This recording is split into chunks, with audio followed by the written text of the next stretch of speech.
વિરમદાનું સ્વાગત છે। અમદાવાદમાં બે નવા ફ્લાયઓવર બ્રિજ માટે સૈદ્ધાંતિક મંજૂરી મળી ગઈ છે। રૂપિયા 185 કરોડ ફાળવવામાં આવ્યા છે। સીએમ ભૂપેન્દ્ર પટેલે સૈદ્ધાંતિક મંજૂરી આપી છે। સ્વર્ણિમ જયંતિ મુખ્યમંત્રી શહેરી વિકાસ યોજના અન્વયે બનશે બ્રિજ। 652 મીટરનો ફ્લાયઓવર બ્રિજ હશે। પાંજરાપોળ જંકશન પર બનશે અંદાજે 86.94 કરોડના ખર્ચે પાંજરાપોળ જંકશન બ્રિજનું નિર્માણ થશે। 779 મીટરનો બ્રિજ હશે। પંચવટી જંકશન પર પણ 98.18 કરોડના ખર્ચે બનશે। એએમસી વિસ્તારમાં 20 ફ્લાયઓવર નિર્માણનો કરાયો છે નિર્ણય। અત્યાર સુધીમાં રાજ્ય સરકારે 7 બ્રિજના 612.86 કરોડના કામોને મંજૂરી આપી દીધી છે।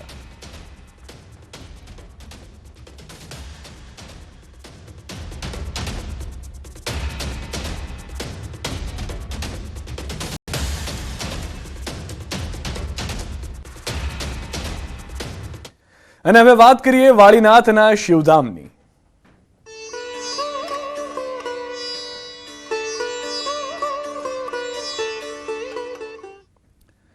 મહેસાણા તરફ વાળીનાથ મંદિર ખાતે દિવ્યાંગની વિશેષ સેવા। અમદાવાદના રિક્ષા ચાલક રબારી ધરમસિંહભાઈની અનોખી સેવા। ધરમસિંહભાઈ બે પગે વિકલાંગ છે અને રિક્ષા ચલાવે છે। તેમના દ્વારા તરફ વાળીનાથ ખાતે આવતા વિકલાંગો માટે વિશેષ સેવા। વાળીનાથ ખાતે આવનાર દિવ્યાંગોને તેઓ વિનામૂલ્યે એક જગ્યાએથી બીજી જગ્યાએ લઈ જાય છે। આ સેવા માટે તેઓ લોકો પાસે કે સંસ્થા પાસે કોઈ પૈસા લેતા નથી। પોતાના પૈસાથી તેઓ હાલમાં આ સેવાકીય પ્રવૃત્તિ કરી રહ્યા છે। અને પગ ન હોવા છતાં પણ હું રિક્ષાથી આટલી સેવા કરું છું, તો બીજા લોકોએ પણ માર્ગદર્શન લેવું જોઈએ કે ભાઈ આવો અપંગ માણસ પણ સેવા કરવા અહીં વાળીનાથ મંદિરમાં આવ્યા છે, તો બીજા લોકોએ પણ જે સારા હોય એ લોકો આવી સેવાનો લાભ લે। મહેસાણા તરફ વાળીનાથ ધામ ખાતે પ્રાણ પ્રતિષ્ઠા મહોત્સવનો શુભારંભ। પ્રથમ દિવસે મોટી સંખ્યામાં ભક્તો તરફ ઉમટ્યા। દૂર દૂરથી ભક્તો તરફ વાળીનાથ પહોંચ્યા। રબારી સમાજમાં આ મહોત્સવને લઈને અનેરો ઉત્સાહ। 7 દિવસમાં 25 લાખ કરતા વધુ ભક્તો પહોંચ્યા તરફ વાળીનાથ। રબારી સમાજના આસ્થાના કેન્દ્ર અને ગુરુગાદી તરફ વાળીનાથ મહાદેવ મંદિર ખાતે આજથી તેની શરૂઆત થઈ છે, ત્યારે હજારોની સંખ્યામાં સવારથી જે ભક્તો હોય છે તે તરફ વાળીનાથ પહોંચી રહ્યા છે। તમે જોઈ શકો છો કે મોટી સંખ્યામાં સ્વયંસેવકો સહિત મોટી સંખ્યામાં જે દૂર દૂરથી જે ગુજરાતના ખૂણે ખૂણેથી જે રબારી સમાજના જે ભક્તો હોય છે તેમજ અન્ય સમાજના જે લોકો હોય છે તે આવી પહોંચ્યા છે। તમે જોઈ શકો છો બીજી બાજુ પણ જોઈ શકો છો જે ગેટ બનાવવામાં આવ્યા છે તેમાંથી હજારોની સંખ્યામાં જે ભક્તો હોય છે સતત ઉમટી રહ્યા છે। તેમના માટે તમામ જે વ્યવસ્થા હોય છે જોવા મળી રહી છે। તમામ જે વ્યવસ્થા હોય છે ખાવા પીવાની સહિત તમામ જે વ્યવસ્થા હોય છે તે કરવામાં આવી રહી છે। તમે પેલી બાજુ પણ તમે જોઈ શકો છો કે હજારોની સંખ્યામાં જે ભક્તો હોય છે તે હજી પણ ઉમટી રહ્યા છે। સવારથી જે ભક્તો હોય છે તેનું ઘોડાપુર હાલ જોવા મળી રહ્યો છે। અનેરો જે ઉત્સાહ હોય છે તે જોવા મળી રહ્યો છે। ખૂબ જ ઉત્સાહ હોય છે તે હાલ જે લોકો હોય છે તેમાં જોવા મળી રહ્યો છે અને આગામી દિવસોમાં લાખોની સંખ્યામાં ભક્તો આવશે તેવું પણ હાલ લોકો જણાવી રહ્યા છે। કેતન પટેલ, ન્યૂઝ 18 ગુજરાતી તરફ।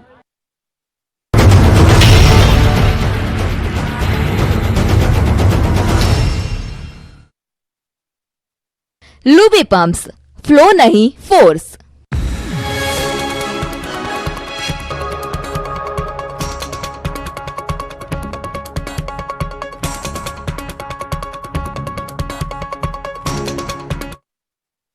लूबी पंप्स, फ्लो नहीं फोर्स।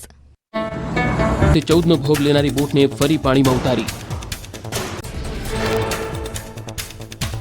બોટ દુર્ઘટનાનું રિકન્સ્ટ્રક્શન કરવા બોટમાં રેતી ભરેલી થેલીનો ઉપયોગ કરાયો। મૃતકોના વજન જેટલી રેતીની થેલીઓ બોટમાં મૂકીને થયું રિકન્સ્ટ્રક્શન। સમગ્ર તપાસ દરમિયાન એફએસએલની ટીમ પણ રહી હાજર।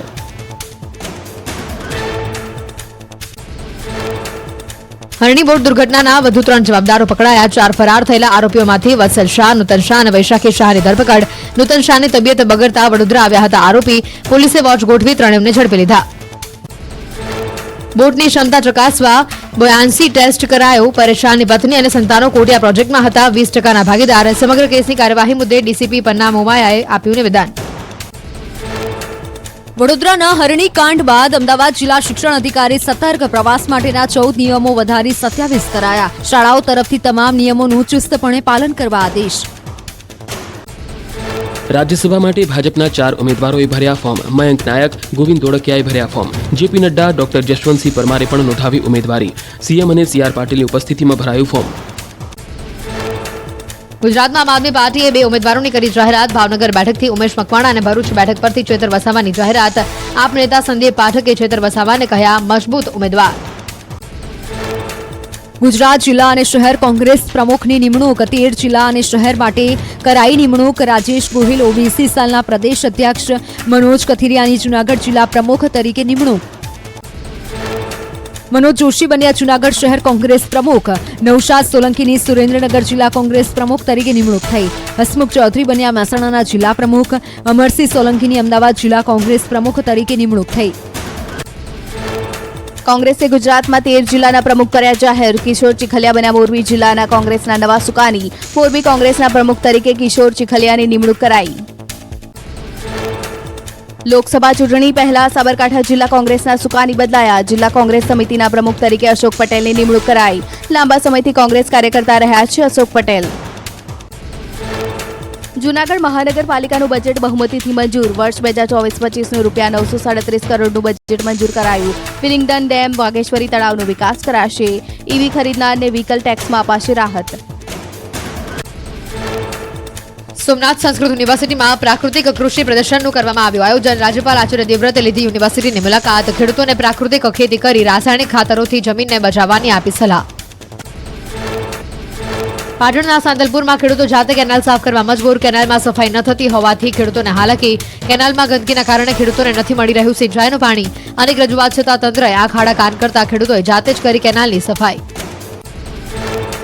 ગીર સોમનાથના જયપુરમાં લોકોને પીવાના પાણી માટે વલખા. છેલ્લા 14 વર્ષથી સ્વજલ ધારા યોજનાની પાઇપલાઇન 500 મીટર જેટલા એરિયામાં બનાવવાની બાકી હોવાથી સ્થાનિકોને હાલાકી.